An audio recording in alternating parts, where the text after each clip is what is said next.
Hi, my name is Gaitus and I'm a learning artist who started in late 2023, and today I wanted to show you how I render. And the first biggest step to understanding that is the power of lighting.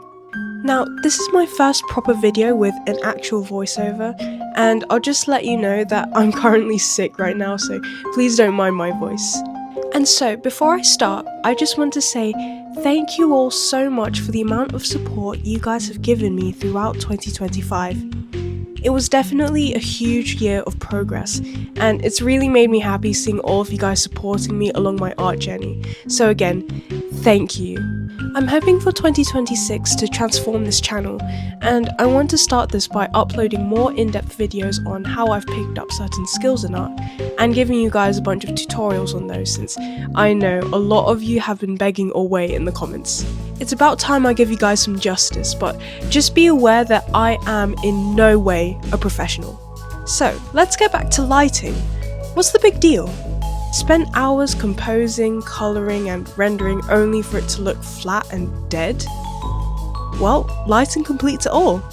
But how? Let's take out your hand for example. What you're seeing is, to put in simple terms, a flat image, which you can see thanks to natural light.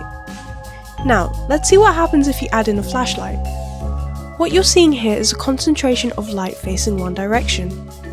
Parts of the hand facing this light are obviously illuminated, while other parts of the hand that are hidden away from the light are shaded. Now, you can visualize the hand into three parts: the illuminated area, the shaded area, and the area for natural light. Now that you know the basics of lighting, let's move on to how I apply this onto my work. What we're seeing here is natural light, and as we've talked through before, this is why the image appears flat. I start first by applying an ambient light throughout. To do this, add a new layer, clip it to your subjects, and set it to multiply. From here, draw over the entire canvas with a solid colour. And if you want more visual effects, you can add a gradient here. What this does is add an overall colour to your piece, just to help you, I suppose, see the effects of lighting better and add some contrast. For this example, let's say that the light source is facing directly in front of the characters. I would first start by shading areas where the light wouldn't reach, and in this instance, it would be the outskirts of the characters' silhouettes. It may still look a bit flat, but now that we have an idea of where the light reaches, we can go in and add more contrast. To do this, add in another multiply layer and cover the canvas again in your preferred colour.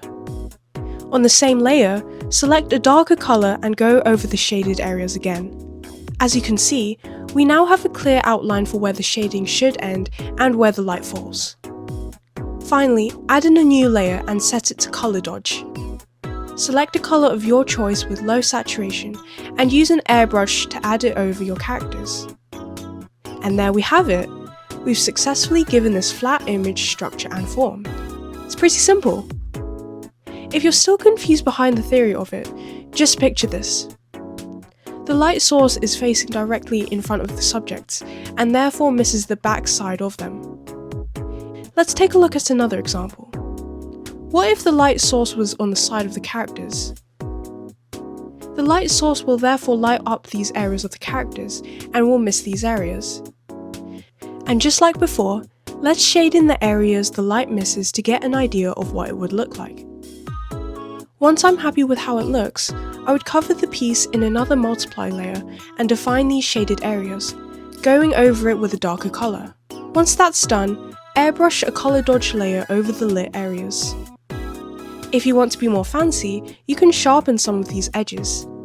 These indicate whether or not the light source is close to the subject. On top of that, you can add an overlay layer and go over the transitional spaces to add in more colour. And there we have it! Lighting is amazing as it can pretty much give the entire work atmosphere, to show the nature of the character you've drawn. And honestly, it just finalises your rendering. This is the first of a series of tutorials I'm uploading, as this step really finalises your work. For the next tutorial, I'll be showing you the power of ambience and the environment, which takes lighting a step further. Though this tutorial might take a while to upload as I'm currently busy with life this sickness going on and school. Anyways, I hope this short tutorial was useful, and I'll see you guys on the next one.